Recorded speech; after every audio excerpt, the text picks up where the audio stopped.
देखिए, एएनआई को जो राजनाथ सिंह डिफेंस मिनिस्टर ने इंटरव्यू दिया, जिसमें उन्होंने ये कहा कि वो कन्वर्जन हो रहा है और दूसरा कहा कि वो शादी के लिए कन्वर्जन के खिलाफ हैं। हम डिफेंस मिनिस्टर के इस इंटरव्यू का स्ट्रांग ऑब्जेक्शन लेते हैं उनके इस जुमले के ऊपर, इसलिए कि भारत का संविधान में किसी को भी इजाज़त है कि वो अपना मज़हब तब्दील करे, चाहे कोई हिंदू हो जाए, कोई मुसलमान हो जाए, कोई ईसाई हो जाए, बौद्ध मज़हब को अपना ले या कोई सिख हो जाए। अगर कोई मज़हब तब्दील करता है तो वो अपनी भारत की सिटीजनशिप को नहीं खोता है। Rajnath Singh as a defence minister अगर ये बात कह रहे हैं तो हाईली ऑब्जेक्शनेबल है। तो ये मोदी सरकार जो है ये अंकल आंटी की सरकार हो चुकी है कि आप ये नहीं करेंगे, आप मज़हब नहीं तब्दील करेंगे, आप मोहब्बत अगर होती है तो शादी नहीं करेंगे, आप ये खाना नहीं खाएंगे, आप ये खाना पीनेंगे। तो ये मोदी सरकार जो है ये अंकल आंटी की सरकार हो चुकी है। कोई अगर अपना मज़हब तब्दील करता है तो वो भारत की सिटीजनशिप को नहीं खोता है। तो राजनाथ सिंह साहब के इस बयान की हम इसको हाईली ऑब्जेक्शनेबल है। वो कॉन्स्टिट्यूशन के खिलाफ है, राइट फ्रीडम ऑफ रिलीजन के खिलाफ है, राइट टू लाइफ के खिलाफ है, राइट टू इक्वालिटी के खिलाफ है। ये खामखा ये बता रहे हैं कि कन्वर्जन, कितना कन्वर्जन हो रहा बताइए ना आप। अगर कोई कन्वर्ट होता भी है अपनी मर्जी से होता है तो उसको भारत की सिटीजनशिप तो नहीं खोता है ना, वो इंडिया का सिटीजन रहेगा। तो इसलिए मोदी सरकार जो है ये अंकल आंटी की सरकार हो चुकी है। दूसरी बात यह है कि होम मिनिस्टर ने डेप्सांग में, गलवान वैली में, जहां पर 1000 स्क्वायर किलोमीटर के ऊपर चीन की पीएलए की फौज कब्जा करके बैठी है, हम डिफेंस मिनिस्टर ये बताने से क्यों कतरा रहे हैं कि भारत की मोदी सरकार वो 1000 स्क्वायर किलोमीटर पर जो चीन की फौज बैठी हुई है उसको कैसे हासिल करेंगे, उसके लिए उनके पास क्या स्टेप्स लेंगे। पार्लियामेंट में कहा गया था, राज्यसभा में, कि पार्टी के लीडर्स को बुलाकर ब्रीफ किया जाएगा, वो अभी तक नहीं हुआ। आखिर क्यों मोदी सरकार आप जैसे मीडिया के लोगों को क्यों नहीं लेके जाती लद्दाख के पास, क्यों नहीं लेकर जाती डेप्सांग वैली में, क्यों नहीं ले जाकर दिखाती कि कहां पर वो चीन की फौज कहां तक आ गई। सिर्फ इंटरव्यू देना राजनाथ सिंह। अरे राजनाथ सिंह और प्राइम मिनिस्टर से हम ये डिमांड करते हैं कि भारत की मीडिया को, चलिए उस मीडिया को लेकर चलिए कम से कम जो आपकी दिन रात तायीद करती है, उनको ले जाकर दिखाइए ना। कारगिल की जब जंग हो रही थी पाकिस्तान से तो बड़े बड़े मीडिया के लोग जाकर रिपोर्टिंग करते थे। और तीसरी बात, हमारे भारत के प्रधानमंत्री जनाब मोदी चीन का नाम लेने से कतराते क्यों हैं? चीन का नाम लीजिए ना आप। हमने अपने 16 सिपाहियों को वहां पर खो दिया। जिस जगह पर भारत के सिपाही शहीद हुए, क्या वहां पर हम पेट्रोलिंग कर सकते? नहीं कर सकते।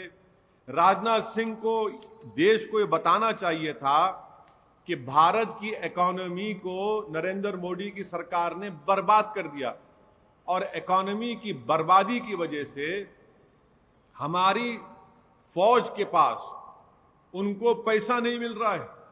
मैं राजनाथ सिंह साहब ये क्यों नहीं बताते कि क्या हमारे पास 40 दिन का इंटेंस वॉर लड़ने का सामान है, एम्यूनेशन है। एएनआई के इंटरव्यू में डिफेंस मिनिस्टर ने 2 फ्रंट वॉर की बात की। जब 2 फ्रंट वॉर की बात की तो राजनाथ सिंह बताइए कि हम 40 दिन का असला हमारे पास है, 40 डेज का एम्यूनेशन हमारे पास है, नहीं है सिर्फ 10 दिन का असला हमारे पास है। राजनाथ सिंह ये क्यों नहीं बताते कि बहैसियत रक्षा मंत्री के उनका एक डायरेक्टिव है। क्या डायरेक्टिव है कि 40 दिन का इंटेंस एक्सपेंडिचर होगा, आपके पास 10 दिन का एम्यूनेशन लड़ने के लिए। 2 फ्रंट वॉर की आप बात करते हैं। राजनाथ सिंह ये बता दें कि नेवी ने कहा था कि हमको 200 शिप्स की जरूरत है, आज क्यों डिफेंस मिनिस्टर 175 नेवी शिप्स की बात कर रहे? क्वाड करके क्वाड आके लड़ेगा हमारी लड़ाई? हमारे सिपाहियों के पास राइफल नहीं है। नरेंद्र मोदी ने अमेठी में जाकर AK-203 इस फैक्ट्री का इनॉग्रेट किया। भाई एक राइफल निकली क्या अमेठी से AK-203? बताइए, वो तक नहीं, इनके पास नहीं है। आप साजो साम, जनरल कंडूरी की रिपोर्ट है स्टैंडिंग कमेटी की, वो बीजेपी के चीफ मिनिस्टर रह चुके हैं, जनरल है, उनकी रिपोर्ट है। तो हर महाज पर राजनाथ सिंह साहब जो टू फ्रंट वार की बात करते हैं, अरे भाई आप चीन को दबाइए ना। आप चीन को नहीं दबाएंगे, आपकी सरकार दबाएगी किसानों को, आपकी सरकार दबाएगी जो सीए के खिलाफ प्रोटेस्ट करते हैं। चीन को दबाइए ना, 1000 स्क्वायर किलोमीटर हासिल करिए। मैं ऑन रिकॉर्ड कह रहा हूं कि चीन 1000 स्क्वायर किलोमीटर कब्जा करके बैठा है। तीसरी बात जो आप, और एक सवाल क्या था आपका? हाँ, लफ्ज याद कर बोलिए।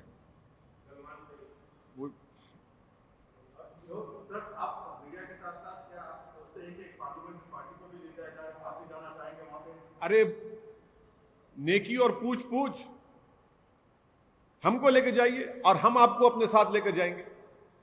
अरे हमको लेके मत जाइए, कम से कम मीडिया को तो लेके जाकर दिखाइए ना। क्यों नहीं, बात ही नहीं कर रहे?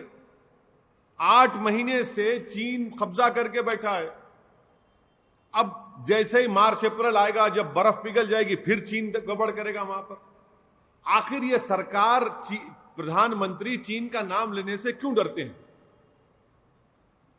बोलना चाहिए ना। आप तमाम को लेकर जाइए ना, छोड़िए हमारे को, छोड़िए हम तो एंटी नेशनल हैं, क्या क्या बोलते हैं, छोड़िए जो भी है, आपको लेकर जाइए। आप लोग तो देशभक्त हैं, आप तो माशाल्लाह से मोदी सरकार की तारीफ भी करते हैं आप लोग। आपको लेकर जाइए ना, ले जाकर दिखाइए वहां पर क्या हो रहा है, किस हाल में हमारी जमीन पर चीन बैठा हुआ है।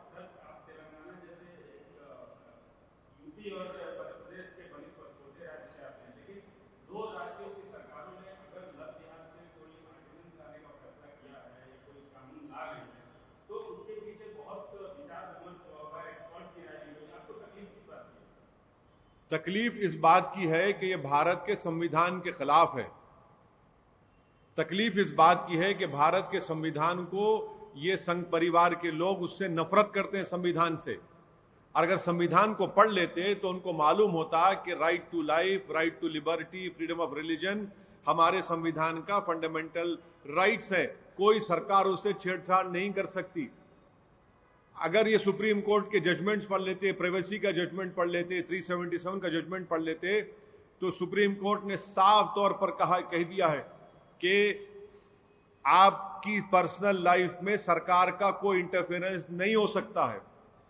आप होते कौन है कि मैं किससे शादी करूं ना करूं? आप उठाकर देख लीजिए, आज हाईकोर्ट का एक जजमेंट आया, 2 लड़के और लड़की जो शादी के एज के नहीं थे मगर साथ रहना चाहते थे, कोर्ट ने कहा कि आप रह सकते हैं साथ। आप होते कौन है ये कानून बनाने वाले? अच्छा, अगर कोई मजहब तब्दील करता है तो क्या इंडिया का सिटीजन नहीं रहता वो?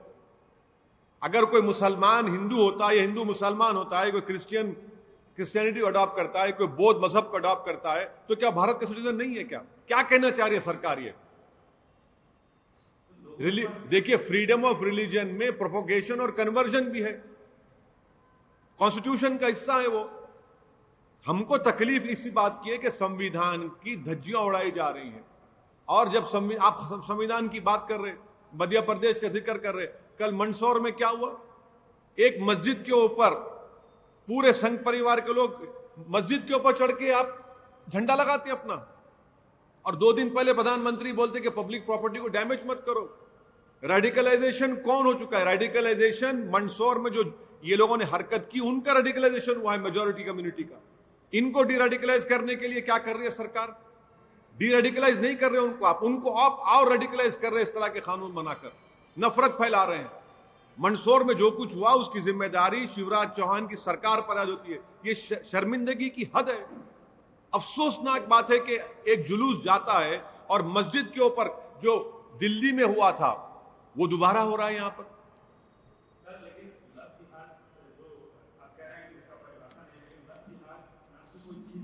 क्या है? क्या है? नहीं, अगर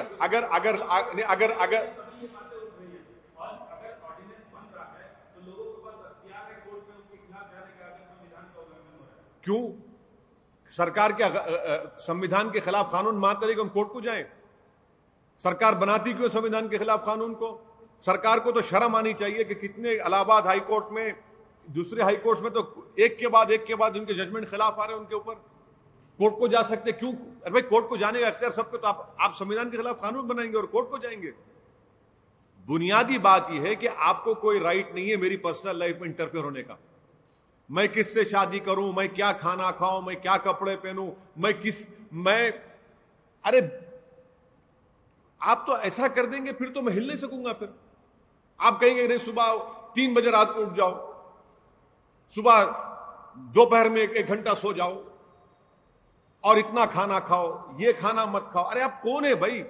जमहूरियत में मुझे अख्तियार है कि मैं कानून के दायरे में रहकर अपनी जिंदगी गुजारूंगा। आप मुझ पे रेस्ट्रिक्शन लगा रहे हैं। क्या ये किम जोंग की सरकार हो चुकी है? क्या डिक्टेटरशिप है यहां पर?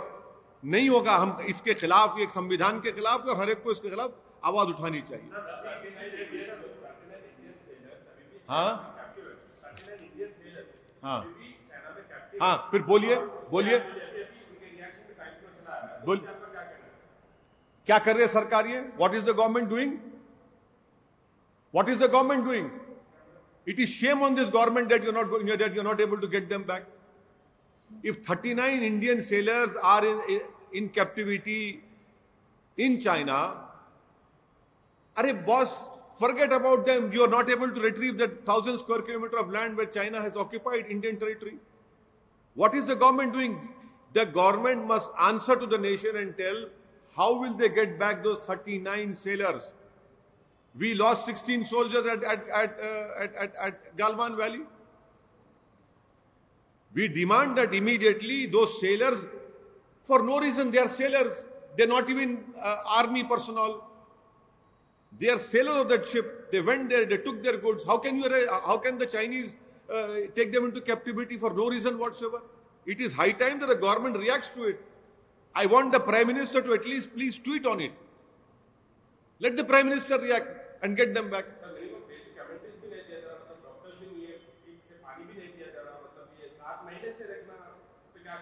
It is highly objectionable. The Chinese government is violating all international treaties, and the Chinese government must give them all the proper respect. They are not prisoners of war. They are, for God's sake, they are sailors who belong to a ship who went over there. They were taking trades over there, carriage over there. How can the Chinese?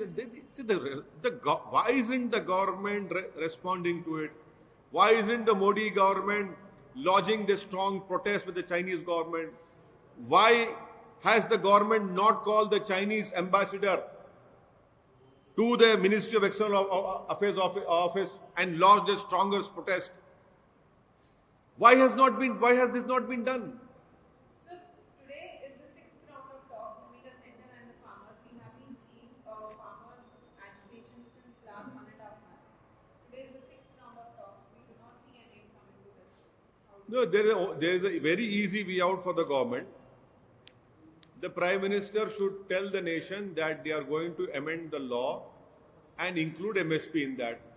Or the Prime Minister can take back those 3 bills, simple as that. The Prime Minister is willing to speak to farmers of Arunachal Pradesh, he went and met the farmers in Gujarat. Why can't the Prime Minister take this simple measure of assuring the nation that we will amend the act and incorporate that MSP will be given, or they can easily take back those bills. It is not an ego issue. These are our farmers, and they have been doing protests in thousands over there. They are doing, thousands of farmers are doing a peaceful protest. We must stand with them. We must understand that their demands are genuine. It is in the national interest that the Modi government should accept their demands. Sir, the center has been saying that this farm bill will benefit them. We also saw Prime Minister Modi addressing the farmers. It is not going to benefit, because if you don't have MSP, it will not benefit those farmers. There is a consensus among all the farmers throughout the country that these 3 bills are unconstitutional. Number 2, the government has unnecessarily interfered in the state subject. because agriculture is a state subject, and thirdly, this so-called propaganda of the ruling party that will benefit the farmers, it will not benefit the farmers in the long run. It will destroy the farmers. It will have a negative impact on our agriculture output. Sir, अगर ये अभी जिस प्रकार से protest हो रहे हैं, वहाँ पे टावर्स को भी जलाया जा रहा है प्रोटेस्ट के नाम पे, तो क्या ये सही है? पंजाब में मस्जिद को तोड़ दिए ना, उसको क्या बोलेंगे? आपको टावर की फिक्र पड़ी हुई है, मस्जिद जो मस्जिद के ऊपर झंडा लगा रहे, उसकी बात नहीं करेंगे आप? अरे सुनिए, और एक मिनट, टावर, अगर टावर को बंद कर रहे हैं तो वहां की सरकार को करना चाहिए, देखना चाहिए क्या हो रहा है। मैं सुनिए देखिए प्रोटेस्ट डेमोक्रेटिक राइट है, प्रोटेस्ट होना चाहिए और प्रोटेस्ट हर रोज होना चाहिए। सुनिए, चाहे प्रोटेस्ट मेरे खिलाफ भी हो, प्रोटेस्ट होना चाहिए। प्रोटेस्ट में वायलेंस नहीं होना चाहिए और ना सरकार स्टेट वायलेंस कराए। What? अरे you listen to me. Listen to me. There is a report of Indian Express. You should read that report. You don't read the Indian Express. You only read one news channel. That is your problem. In Indian Express, it clearly stated that when the person or that lady who was indulging in stone pelting was from a different community, immediately the police went and demolished other house. What is the police doing? Isn't it the responsibility of Madhya Pradesh police that this incident happened over there? And you ask me to condemn this, condemn that. Like, why don't you condemn the Madhya Pradesh Chief Minister government? He should be condemned. It is a BJP government which is indulging in all this violence because they want to ensure that through polarization they want to continue. They have nothing to show to the people of Madhya Pradesh. I condemn. See, I have not used the word Hindu or Muslim. I don't know why Times now using Hindu and Muslim. I don't know why Times now using Hindu and Muslim. No.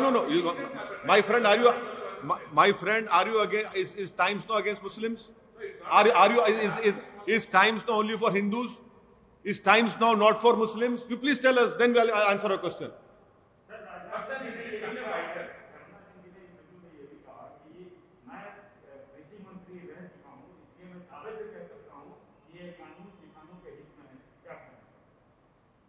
ये जो इतने हजारों की तादाद में जो किसान एहतजाज कर रहे हैं, आपकी बात को मानने को तैयार नहीं है, देश आपको मानने को तैयार नहीं है। जब आप खुद किसान रह चुके हैं तो राजनाथ सिंह को तो समझना चाहिए था इन बातों को। उनको तो उठकर आगे आकर कहना चाहिए था। एमएसपी का आप दे दीजिए ना, एमएसपी आप क्यों नहीं करते अमेंड? अच्छा, और एक बात सुनिए, फूड सिक्योरिटी एक्ट में एमएसपी लिख दिया आपने। आप पढ़े food security act? Food security act में एमएसपी लिखा हुआ, इसमें लिखो ना भाई, क्यों नहीं लिखती आप इसमें? आप उसमें क्यों नहीं लिखते? आप लिख दीजिए ना, खत्म हो जाएगा प्रोटेस्ट पूरा। आप किसान रह चुके हैं और आप किसान की पीड़ा को नहीं समझ रहे हैं। आप ये तो उनके जख्म पे नमक छिड़क रहे हैं राजनाथ सिंह जिस तरह का बयान देकर। हाँ, बिल्कुल सबको दर्द हो रहा ना। दर्द वाकई में दर्द होता है ना तो उसकी दवा खाना पड़ता। आप दवाई नहीं खा रहे दर्द की दवा ये है कि आप एमएसपी लिख दीजिए या फिर आप वो तीनों कानून को वापस लीजिए।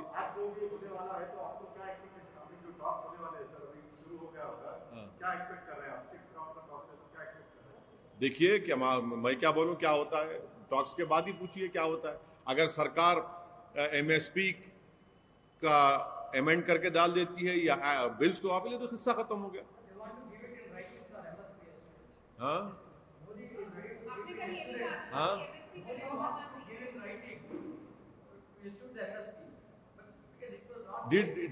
did Modi tell you that?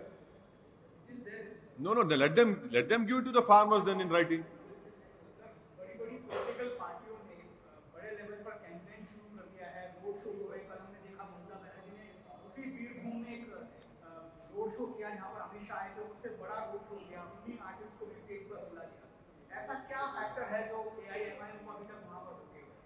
MIM को कौन रोके है?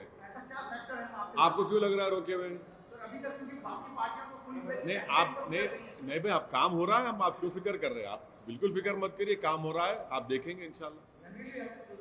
हाँ, No, Imtiaz Jalil, our honorable MP, is going on the 1st. He's going to stay there for 2 days. He's going to meet everyone. He's going there. National expansion की भी बात हुई आपने पहाड़ियाँ मध्य प्रदेश गुजरात उत्तर प्रदेश राजस्थान हर जगह आप अपने बेस को मजबूत करने की कोशिश कर रहे हैं तो ये एक्सपेंशन के बारे में थोड़ा सा बताइए कि सर एमआईएम का क्या उद्देश्य नहीं, एक्सपेंशन देखिए, हर पॉलिटिकल पार्टी अपने आप को आगे बढ़ाती है, तो इसमें कोई ताज्जुब की बात नहीं होनी चाहिए। कर रहे हैं, कोशिश कर रहे हैं, देखिए क्या होता है। ओपोनेंट्स ये कह रहे हैं कि आपका पार्टी कैडर वहां पर नहीं है, संगठन इतना मजबूत नहीं है। अरे भाई, अगर नहीं है तो क्यों दर्द हो रहा है पेट में? छोड़ दीजिए ना, अच्छा ही है ना। जब नहीं है तो क्यों दर्द हो रहा है? छोड़ दीजिए ना। नहीं है तो आप फिक्र मत करिए, आराम से बैठिए ना। अब है तो फिर फिक्र करिए, देखिए ना। कुछ करते हैं तो क्यों कर रहे हैं, फिर बोलते नहीं है। अरे नहीं है, ठीक है, अच्छा है ना, आपको फायदा है, हमारे ओपोनेंट्स को फायदा है।